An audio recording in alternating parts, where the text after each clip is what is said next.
Halo, selamat berjumpa pada pertemuan yang kedua olah gerak untuk para pases ANT2. Baiklah, kalau demikian saya mulai saja bahan ajar untuk pertemuan yang kedua ini. Maka saya buka untuk permulaan, yaitu mengenai penanganan kapal di sungai, di muara, di perairan batas dan lain-lainnya. Sangat mungkin sekali Anda nanti sebagai nakoda, kapal Anda masuk perairan sungai, di pelabuhan sungai, umpamanya di Palembang, Sungai Musi, di Pontianak, Sungai Kapuas, dan lain-lain. Masih banyak di negara kita pelabuhan-pelabuhan dalam sungai, masuk dalam sungai. Inilah beberapa pengetahuan bagaimana kalau kita membawa kapal masuk di sungai dan di perairan sempit. Sebelum menggerakkan kapal, maka ini tadi sebenarnya termasuk juga mengenai pengaruh arus, angin dan sebagainya. Untuk itu di sini saya mulai dengan pengaruh angin terhadap suatu kapal. Ini adalah suatu kapal dengan panjangnya 160 meter dengan kondisi open keel full load, ya, sedang memuat open keel, kira-kira demikian. Panjang 160 meter. Kapal dalam kondisi stop mendapatkan angin dari lambung. Maka kapal itu akan kedorong ke samping karena mendapatkan angin dari lambung. Tetapi faktanya tidak bergerak sejajar nyamping, tapi kapal akan memutar. Ya, sekarang kapal dalam kondisi stop, maka titik berat tekanan dari angin ada di sini karena dianggap bahwa luas dari permukaan ini ke sono lebih besar dibandingkan yang di depan ini, sehingga ditafsirkan, diasumsikan titik tekan dari angin ada di titik W ini, di sini, lebih ke belakang dari tengah-tengah. Maka apa yang terjadi di dalam teori kapal yang berhenti, titik putarnya disebut pivot point.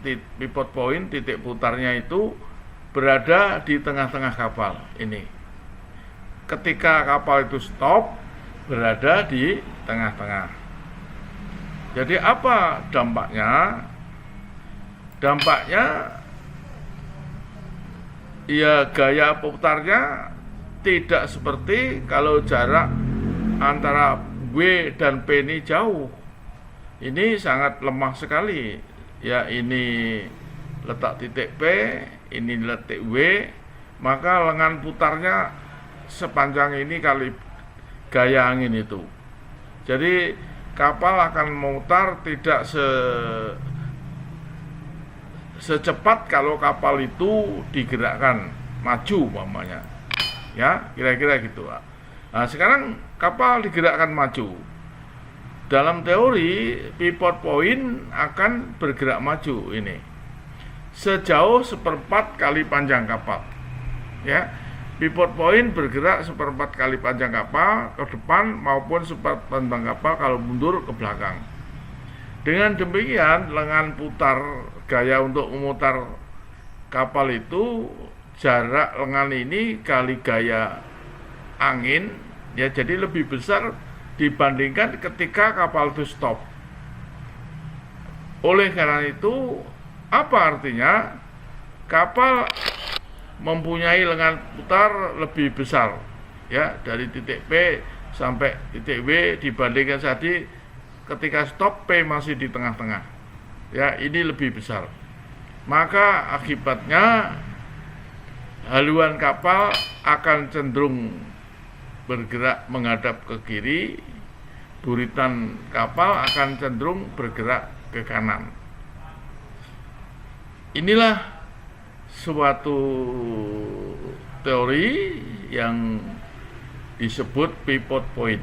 Jadi pivot point adalah titik putar dari suatu kapal ketika kapal itu berputar ke kiri atau ke kanan. Ini di dalam teori, apabila kapal itu bergerak maju, maka pivot point-nya bergerak ke depan sejauh 1/4 kali panjang kapal. Kalau digerakkan mundur, ya 1/4 kali panjang kapal bergerak mundur. Ya, jadi ini kapal akan mudah untuk berubah haluannya ke kiri kalau digerakkan maju. Atau bahasa awamnya, kapal akan mencari angin kalau digerakkan maju kemudian di tengah-tengah. Ini contohnya, ya. Berikutnya, apabila kapal itu digerakkan mundur, ya, maka lengan putarnya WP-nya ini ya P 1/4 ke belakang dari panjang kapal. Ya, ini adalah lengan putarnya di sini. Ya, dari titik W, titik P kali gaya angin. Maka kapal akan kedorong W ya di titik putar P. Artinya apa? Kapal akan haluannya cenderung ke kanan, buritannya akan cenderung ke kiri. Tapi perlu diketahui bahwa tanpa ada angin pun, dalam teori kalau kapal itu dengan baling-baling putar kanan, artinya kalau maju dilihat dari buritan belakang kapal, ya, putaran baling-baling searah dengan jarum jam, itu yang disebut kapal baling-baling kanan. Kalau digerakkan mundur, buritannya sudah pasti akan bergerak ke kiri. Ya, tentunya haluannya akan bergerak ke kanan. Itu dalam suatu teori kalau kapal baling-baling putar kanan. Apalagi ditambah dengan gaya dorong dari angin, tentunya kapal akan sangat lebih cepat untuk berputar, buritannya ke kiri, haluannya ke kanan. Inilah suatu teori dalam berolah gerak, kaitannya angin, pivot point, dan putaran baling-baling dari suatu kapal. Kira-kira begitu. Selanjutnya, ini ada kondisi yang lain. Kapal dalam keadaan kosong dan trimnya Baisten, ada trimnya Baisten. Apa yang akan terjadi apabila kapal digerakkan, kapal mendapat angin dari lambung kiri?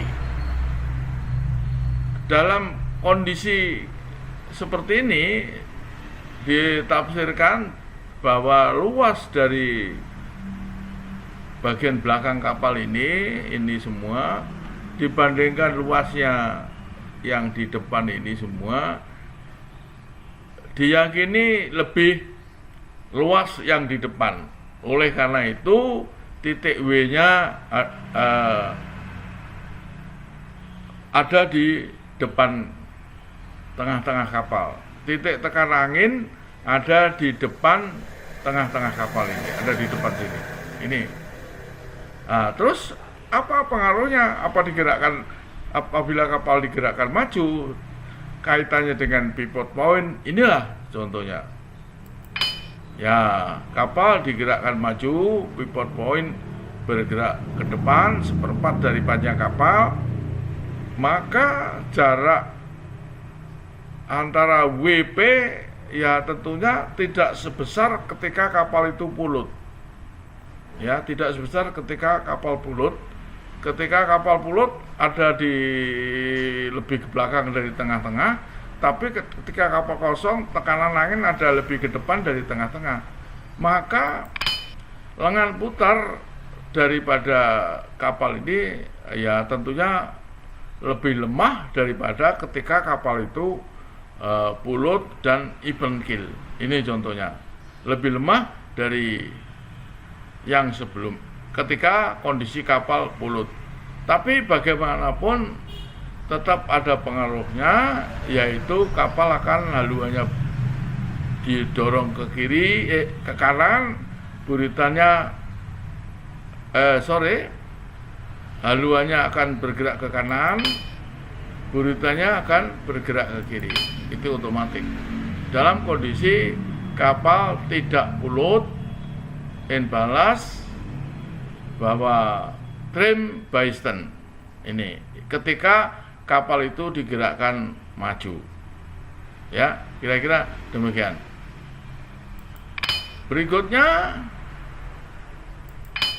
ketika kapal digerakkan mundur, maka jarak pivot point dengan gaya titik tekan angin akan lebih jauh, sehingga apa dampaknya? Kapal akan memutar buritannya ke kiri, haluannya ke kanan, akan lebih cepat.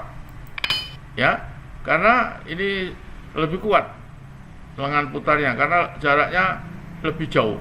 Maka kapal haluannya cenderung ke kanan, buritannya akan cenderung ke kiri. Perlu saya sampaikan di sini bahwa seperti tadi sudah saya ucapkan juga, ada angin atau tidak ada angin, kalau kapal baling-baling putar kanan, kalau digerakkan mundur, buritannya akan cenderung ke kiri, haluannya ke kanan. Apalagi ini ada angin dari lambung kanan, ya, maka akan sangat cepat sekali buritannya ke kiri, haluannya ke kanan. Oleh karena itu, ini semua nanti menjadi pertimbangan bagi para nakoda atau siapa saja yang mengolah gerak kapal dalam kondisi seperti ini. Ya, kapal kosong, trim by stern, mendapat angin dari lambung sebelah kiri. Kira-kira demikian. Baiklah, maka saya anggap sudah cukup keterangan saya mengenai teori pivot point. Selanjutnya akan saya pertunjukkan pengaruh angin terhadap kapal ketika mengolah gerak dengan berbagai arah. Untuk yang nomor 1, yang pertama, angin dari depan. Tentunya sangat mudah kapal ini dikendalikan, ya, khususnya untuk menahan dorongan angin, bisa mesin digerakkan maju dengan permainan kemudi. Lain halnya dengan ketika angin dari belakang. Ini adalah sangat sulit untuk menahan angin yang dari belakang ini. Kalau buritan kalau mesin digerakkan mundur, ya kemudi tidak bisa dipakai untuk mengendalikan kapal. Oleh karena itu sulit untuk mengendalikan kapal, untuk mengolah gerak kapal ketika angin dari belakang.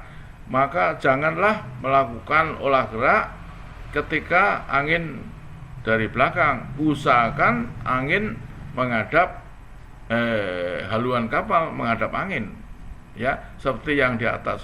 Ya, kalau ini misalkan sandar kiri, ya yang kedua ini dibikinlah sandar kanan. Kalau anginnya dari arah selatan umpamanya seperti ini. Ya. Berikutnya yang ketiga, tidak ada masalah, angin agak dari depan, agak dari lambung, ya tentunya tidak susah untuk mengemudikan kapal sehingga kapal bisa sandar. Demikian juga yang keempat, kapal angin dari lambung, jadi tentunya tidak ada mempengaruhi maju mundurnya kapal, yang pasti akan mempengaruhi dorongan kapal ke samping, ya. Tapi ini harus diingat dengan teori pivot point, kalau digerakkan maju ya tergantung kondisi kapal. Kira-kira titik tangkap dari tenaga angin itu ada di depan tengah-tengah atau di belakang tengah-tengah. Dalam kondisi kosong, Baisten draftnya kemungkinan ada di depan, tetapi ketika pulut mungkin ada di dekat tengah-tengah agak ke belakang, sehingga tentunya untuk olah gerak tidak terlalu sulit kalau angin melintang dari lambung kapal yang ini. Ya, dengan demikian tadi kondisi kapalnya ya akan mudah.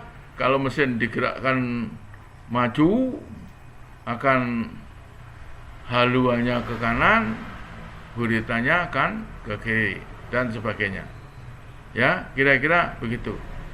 Yang di belakang sama, ya, ya tentunya masih bisalah dikendalikan, walaupun ini agak sulit. Ya sebenarnya kalau arah angin agak dari belakang seperti ini, sebaiknya ya harusnya kalau sandar jangan sandar kiri.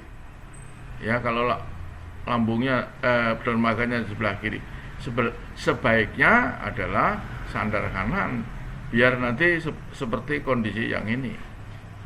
Kira-kira demikian. Ini beberapa pengaruh angin ketika mengolah gerak, pengaruh angin terhadap pola gerak kapal dengan berbagai macam arah. Maka saya lanjutkan. Ini juga demikian, ketika kapal belok, ini haluan belok, jangan mengharapkan kapal jatuh di sini. Bisa saja kapal nanti jatuhnya di sini. Ya, untuk mundur juga, ya nanti bukan jatuhnya di sini. Ini kapal ini bukan jatuh di sini, tapi bisa aja jatuhnya di lebih ke kanan karena kedorong angin ke arah kanan.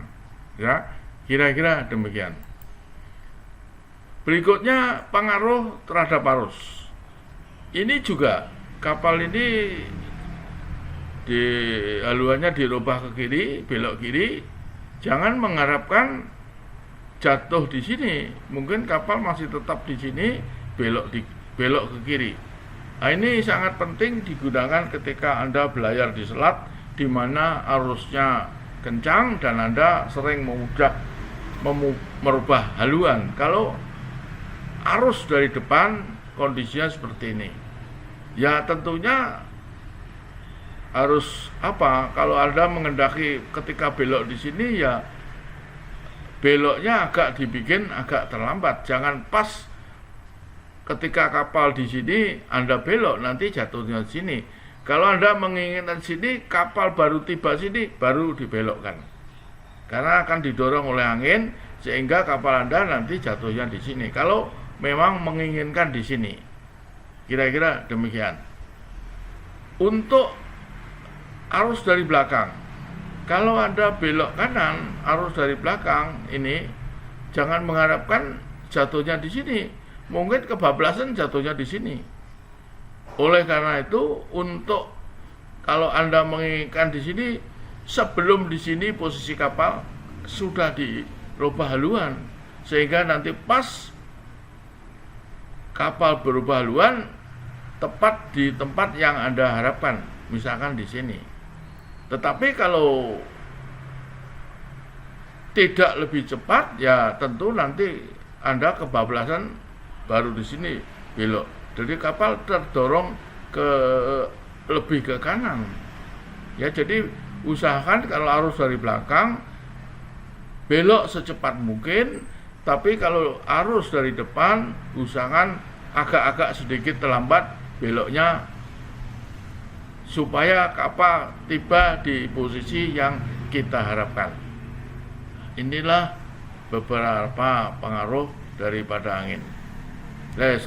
Arus. Berikutnya, kalau Anda sudah masuk sungai yang pelan sempit, maka nanti akan dapat pengaruh haluannya kedorong, buritanya ketarik, yang disebut pengaruh cushion dan suction.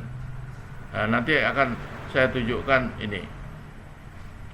Kapal ini tiba masuk sungai. Ketika masih di perairan yang luas ini ya normal-normal saja.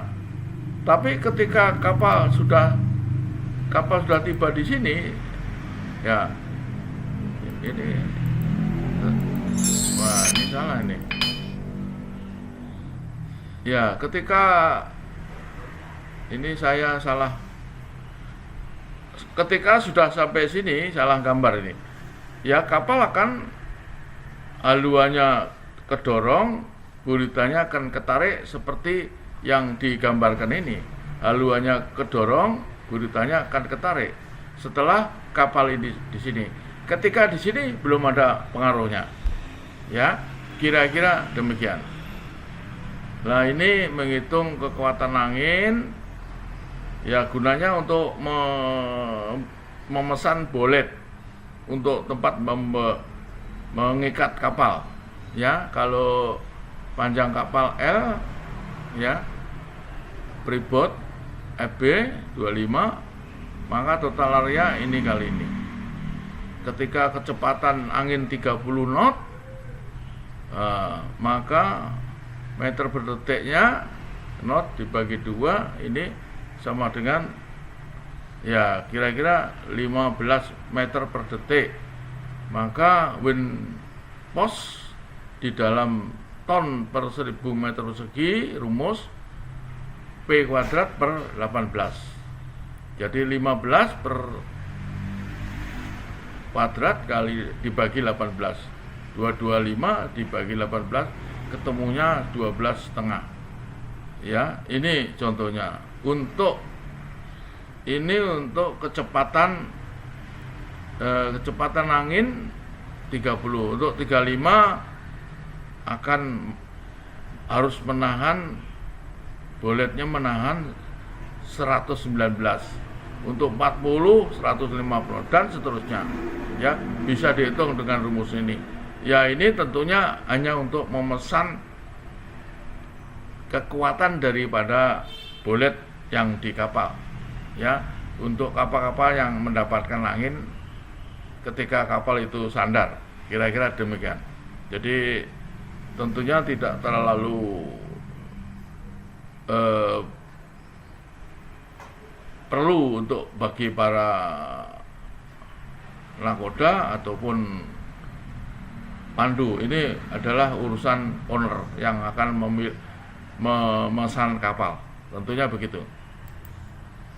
Nah, ini saya ulangi lagi bahwa ketika arus dari depan belok di tikungan, tentunya ya sedapat mungkin agak terlambat Anda harus belokin kapal. Kalau enggak, Anda akan kedorong ke arah kanan dari arus dari depan ini. Tentu agak terlambat sedikit. Jangan di sini belok, mungkin jatuhnya di sini. Mungkin kapal tiba di sini baru belok. Demikian juga untuk yang ini, ketika arus dari belakang, ya, jadi beloknya harus lebih cepat. Kalau ini harus lambat, yang di sini harus lebih cepat supaya jatuhnya kapal pada posisi yang kita inginkan. Kira-kira demikian. Selanjutnya, pengaruh UKC, under keel clearance, kalau kapal mendapatkan arus. Ini salah satu contoh ABCD kapal yang sama dengan UGC yang berbeda, angin yang sama.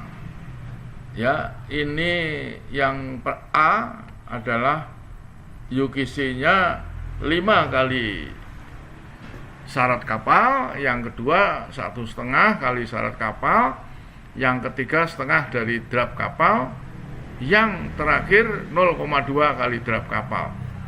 Di sini dapat dibandingkan yang pertama A ini mendapat gaya misalkan 10 ton, maka yang kedua akan kedorong dengan gaya 30 ton.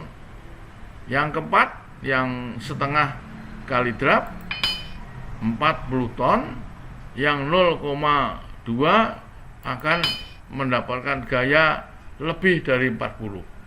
Ini adalah suatu teori yang saya kutip dari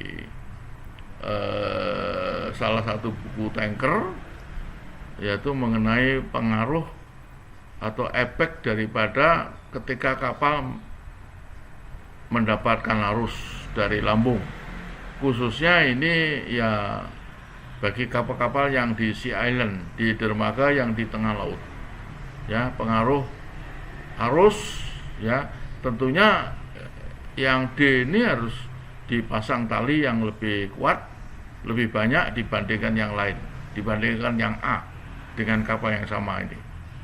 Kira-kira demikian. Jadi makin dalam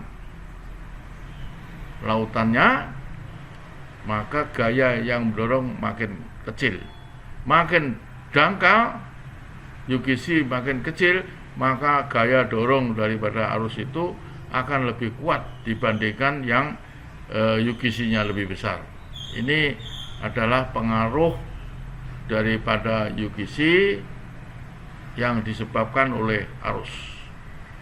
Maka lanjutnya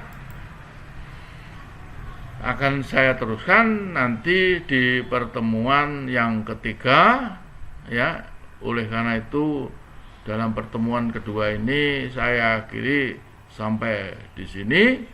Selamat belajar, sampai ketemu nanti di pertemuan yang ketiga.